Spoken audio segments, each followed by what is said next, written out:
Hello, everybody. It's an honor to be here today. When I was asked to speak, I really thought long and hard about what I wanted to communicate about education and sustainability.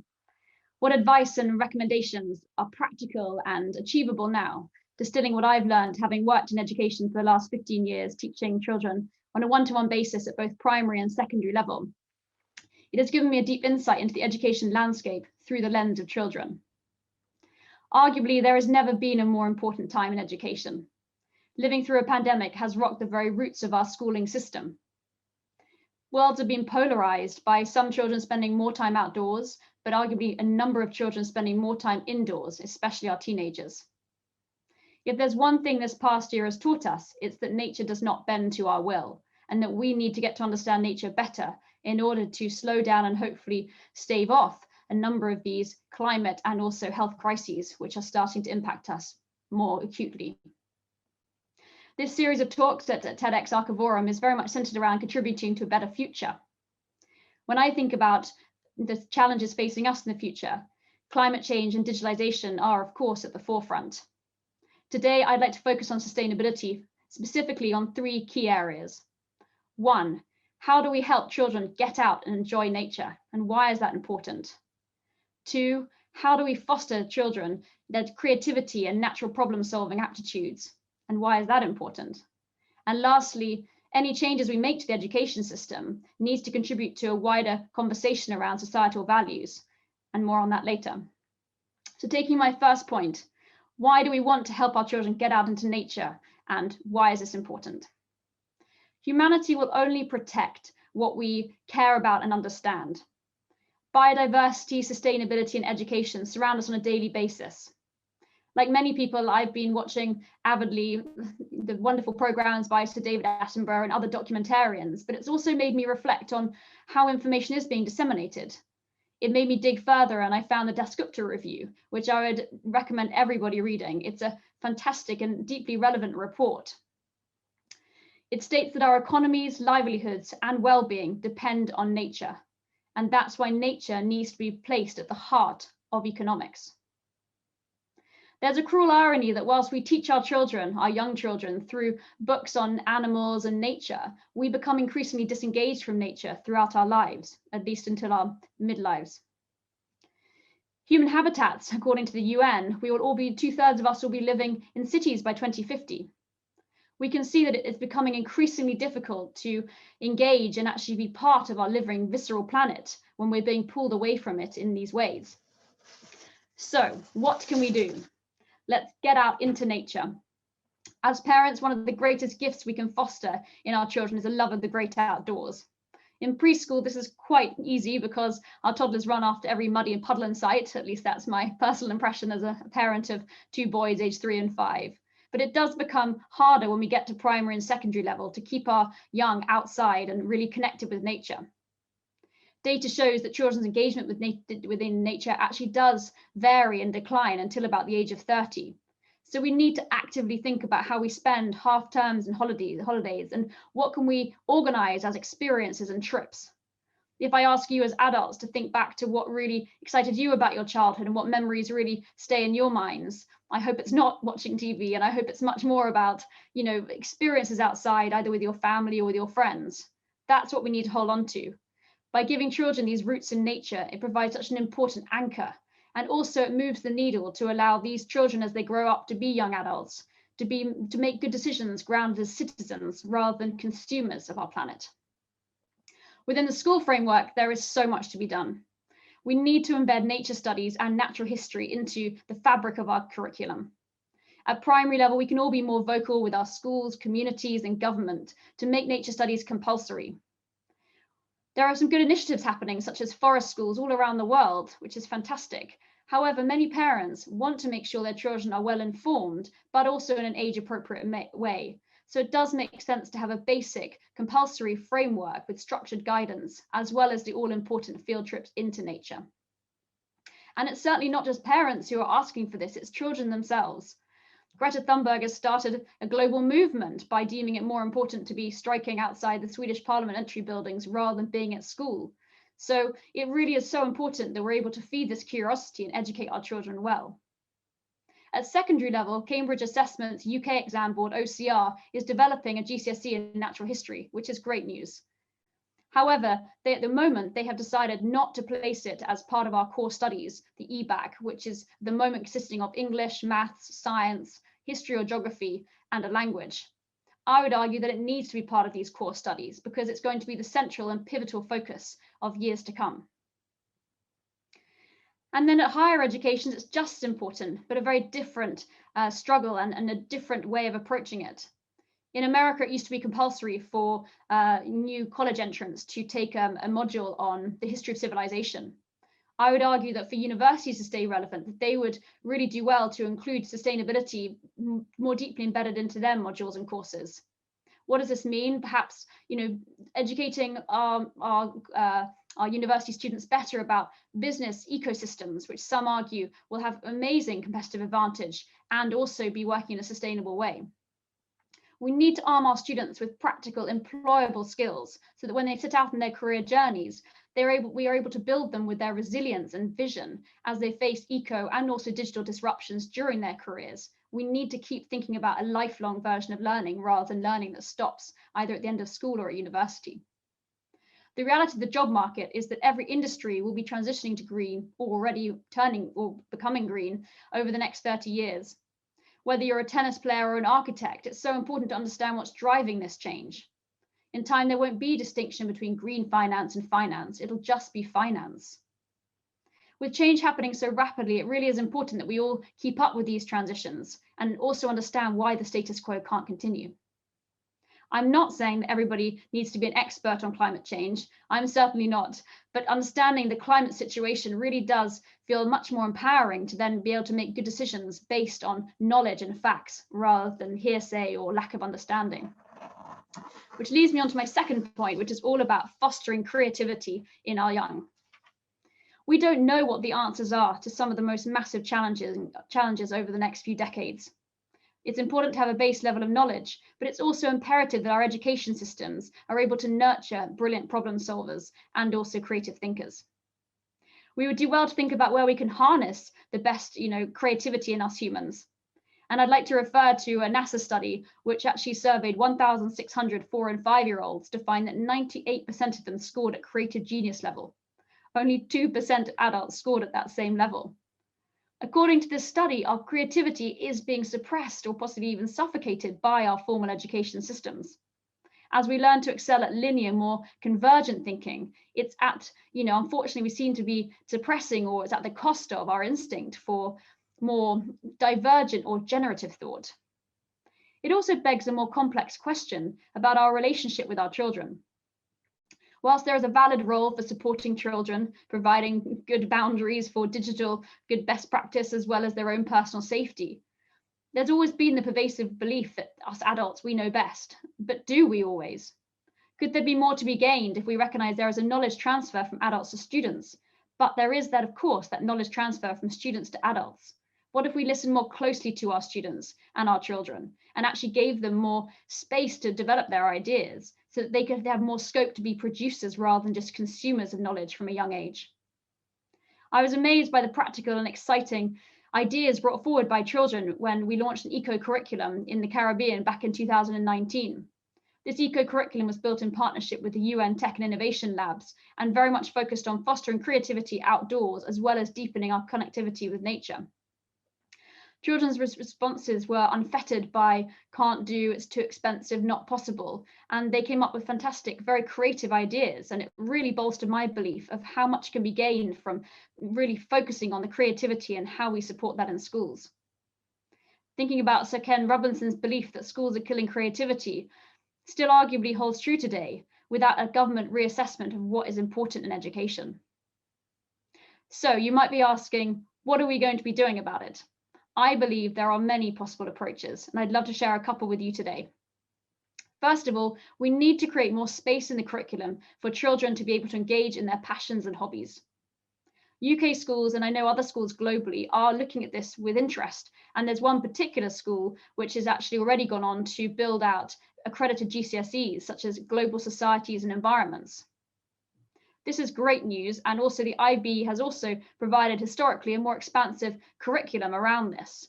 But I would argue that we need to go further. We need to reevaluate the purpose and needs of our curriculum right now. I'd also like to see design thinking given more focus in schools. This is an approach which really puts the end result as the focus of a journey of creativity and discovery. If we take an example of children wanting to make their schools more eco-friendly, we would look at this by really helping students discover and look at the feasibility, the desirability, the viability of the project. They will go on a journey themselves and see the impact and also experience the challenges of trying to make change happen. I think this is so important to try and move away from teacher-led models and rote learning and really help children develop their confidence as advocates and possibly even activists for change. In my business, through our work building out bespoke homeschooling programs, it's been phenomenal to see the growing interest of students as they get the space and time to develop their interests and passions. It hugely improves their academic abilities because they build the confidence in starting with engaging with something they really do feel passionate about and seeing how that does, broaden out into the curriculum. They're still able to maintain their core subjects, but priority is given to developing other key skills with great success, such as EQ and, with more direct application into the workforce. Which brings me on to my third and final point, which is that in order to make any changes to the education system, we need to have a really important conversation about what impact and how that needs to go hand in glove with our broader societal values. We're not going to be able to change the dial unless broader societal values reflect what we need to and want to care about most. Lessons on sustainability are less likely to stick in a world in which values such as immediacy and convenience are valued more highly than long-termism and resilience. We need to have a positive feedback loop where the education system, as well as societal values, move in the same direction towards a more sustainable world. They are codependent and self-reinforcing. To put it another way, what's the point in planting seeds in our young people's minds about nature and sustainability and its importance if society and our market economy, which our children are growing up into, don't fairly reward green companies and the right behaviours? Wherever you stand on the climate debate, it's going to drive public policy and economies for the next 30 years and beyond. Countries have pledged carbon neutrality by 2050, China's pledged by 2060. So we need to address our ethical standards. This shift in societal values has arguably been going on for some time now, galvanized by grassroots activists, and also with this pandemic, it's forced a radical reevaluation of how we live our lives. As many have suggested previously, and now being emphasized through global projects such as the Dasgupta Review, and perhaps new work such as Mark Carney's book on values. I ask you to reflect on if the time has come for the old-fashioned values of wealth and success to really be set aside for really thinking about the value of nature and its processes to be placed at the heart of what we care about and what we deem important. It's exciting to learn that the UN accounting framework has now been adopted by the UN Statistical Commission. So change is happening, but we all have our part to play. In conclusion, we need to help our children get out and enjoy nature. We need to help foster creativity and problem solvers of this next and coming generation. And we need to ensure any changes to the education system are closely linked to broader societal values. I believe that a good education is about nurturing good citizens. A good education system is about fostering individual talents and beliefs, but also delivering a workforce which is capable of meeting the demands and challenges of today and tomorrow. The pandemic has given us all a chance to reflect. COP26 is happening this year or next. Politicians the world over are taking time to think about what the next steps are. We have enforced disruption in education. So what better time to take stock now and to think about how we can improve at governmental level, because we can't ask more of teachers. We need to think about what we're actually teaching our children to enable their natural instincts to thrive for the benefit of everybody, including our planet. So imagine you're living in a city and you have two small kids. What would you recommend to do with them? Well, it's a question that's close to home, given that I do and I have two small kids. So I would say that we don't all have to live in the wilds of Africa, as lovely as that would be, to actually really help our children engage with nature. I'm struck by how long it takes sometimes with my children to walk down the street to get to either school or a shop. And I look at what they're doing and they are just really enjoying the journey and really experiencing nature every time we sit out of the house. And I think that as adults, we're very much about the destination of A to B, and really trying to take time, in our backyard, so to speak, to really think about how we enjoy nature. I was also struck by a project by a man called Patrick Rogers, who has been running one square meter. And basically, he has had 1 square meter that's been, he's been watching for 16 years. And over that time, over 1,000 species have actually crossed over that 1 square meter. And I think that, there's so much that can be said for actually just really looking at, something in close detail and really taking time and effort to explore with our children what that means and how it affects them. Yeah, and you mentioned that your company provides homeschooling. Do you not think that this, could remove kids from developing a broader view of the world, limit their communication skills, or, narrow their cultural perspective? Yeah, I'm so glad you asked that, because I feel like it's something that I speak about a lot. In fact, I think the opposite is true. I think that by providing homeschooling, you can actually help children develop in a way that school has not been able to help them. To put it out there, I'm absolutely a firm advocate of the schooling system, but there are situations where if a child has neurodiversity or learning difficulties or different, aspirations, then actually by putting them in homeschooling, you can both foster their belief in themselves, really allow them to broaden their cultural and social awareness. And also you can, with the right type of homeschooling, really build in social interaction peer-to-peer, which I think, of course, is vital to all of our developments. Yeah, that's lovely to hear. I mean, as you know, my brother also does like a hybrid system of homeschooling and formal schooling. So I also, yeah, I and know. hopefully you can see firsthand, how you can really make the most of everything. Exactly. So you mentioned in your initial presentation that we should give the agency to the youth in order to sort of be at the forefront of fighting the issues of today. It's really lovely to think about youth activism on the climate, but don't you think that the reality may be that teenagers are spending more and more time gaming instead of engaging in youth activism? I think it's a great question, and I think it presents a very apt paradox. I mean, ultimately, on the one hand, you have a great amount of effort and energy with youth activism. On the other hand, we're fighting a really difficult situation with, gaming addictions. I would say that I think gaming gets obviously very bad press, and I think it's really important that we all really understand gaming. There's a fantastic new website out, Gamewell, where you can actually, both parents and students can learn more about how to work and have good boundaries with gaming. But I would say that, to be honest, it's about also, really helping students to find their way and to fire their passions and not to necessarily channel it in one direction, whether that's gaming or academics.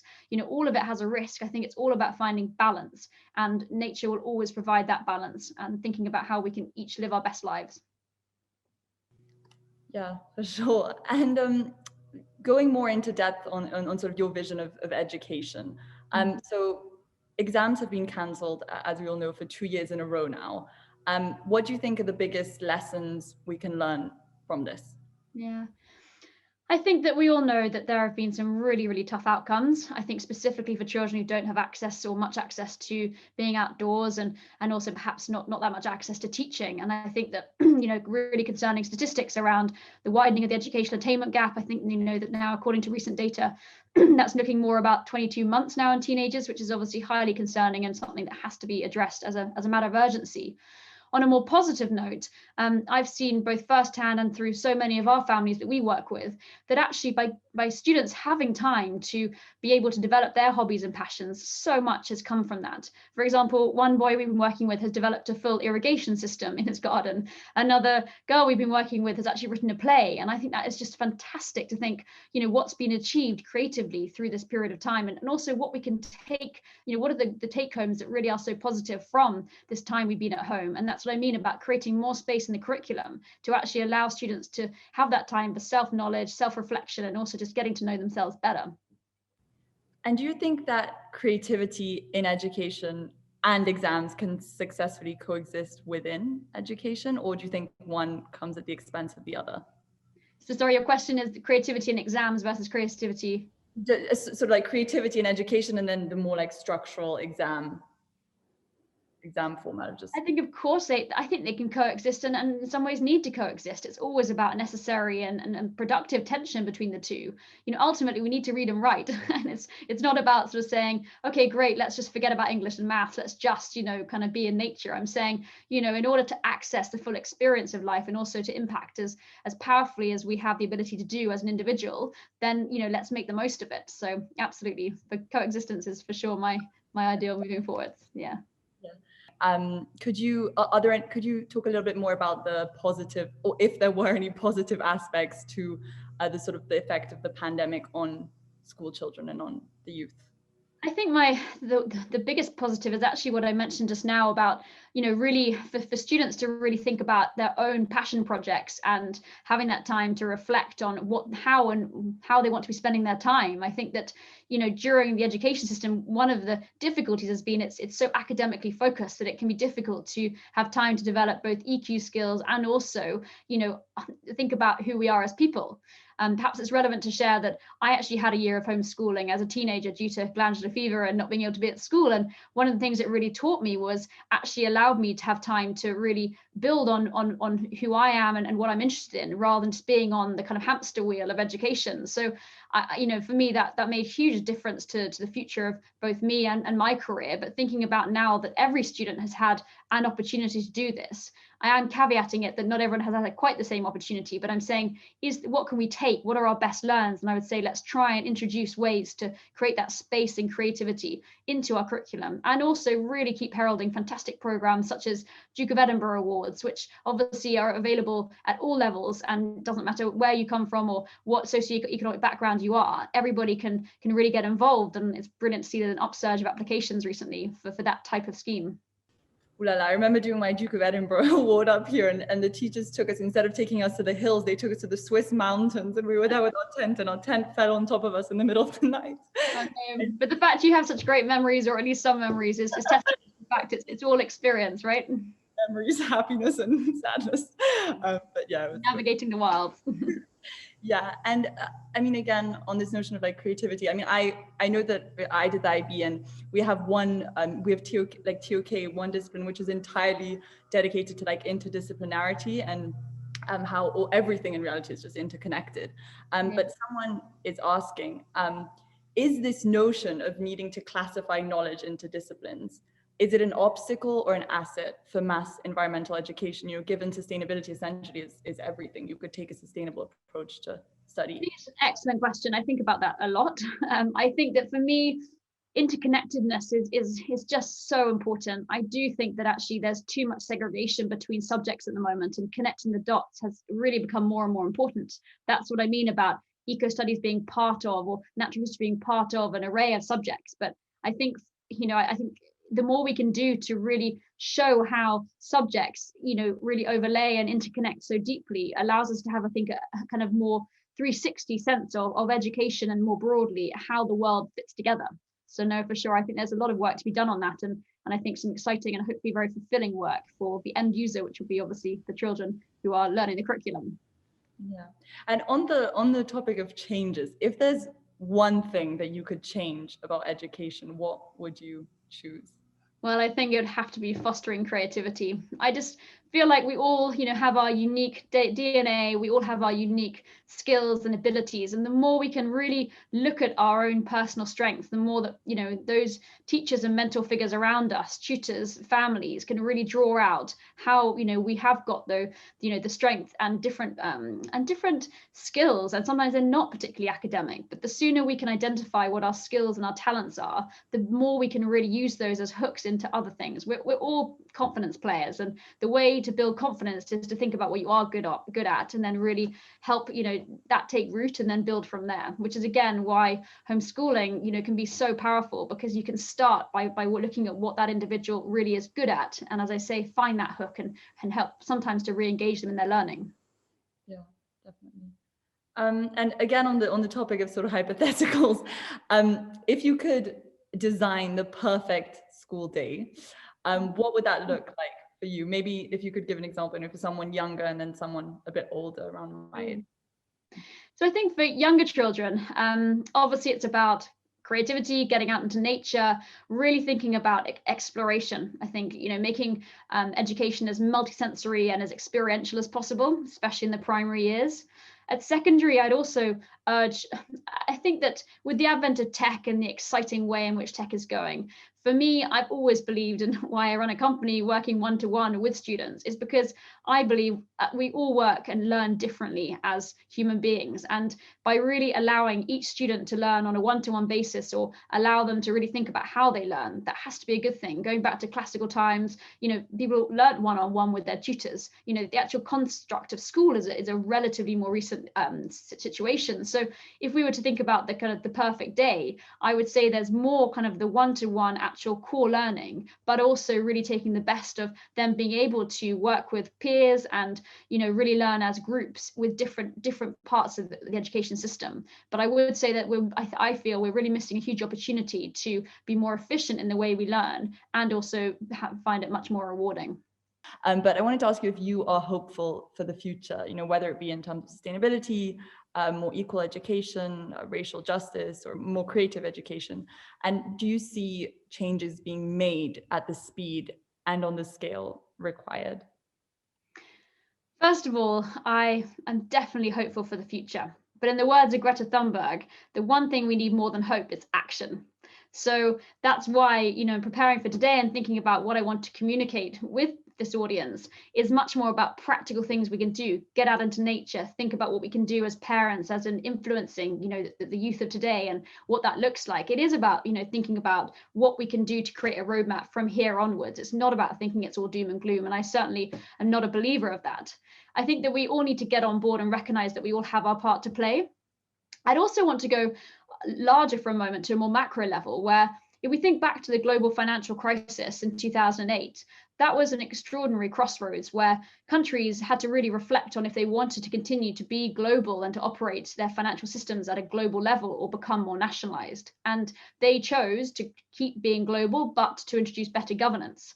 I believe that in some instances, we now have a similar fork in the road post the pandemic. As we start to feel our way out of the pandemic, I hope, eventually we will be coming out of this pandemic. And I think that the same thing in some ways applies for our eco and health systems. Do we want to act at national level? But also realizing, and I think the pandemic has brought this home, is that we are one planet, and it's not enough for just a few countries to sign an agreement on sustainability or on health. It's got to have everybody in the planet involved, because as I say, it really is so vital for the future and health of both countries and the planet that we all operate together. So that's what I'm really hopeful for, and I hope that COP26 and other initiatives really can bind us as a planet in ways that perhaps we haven't done for a very long time.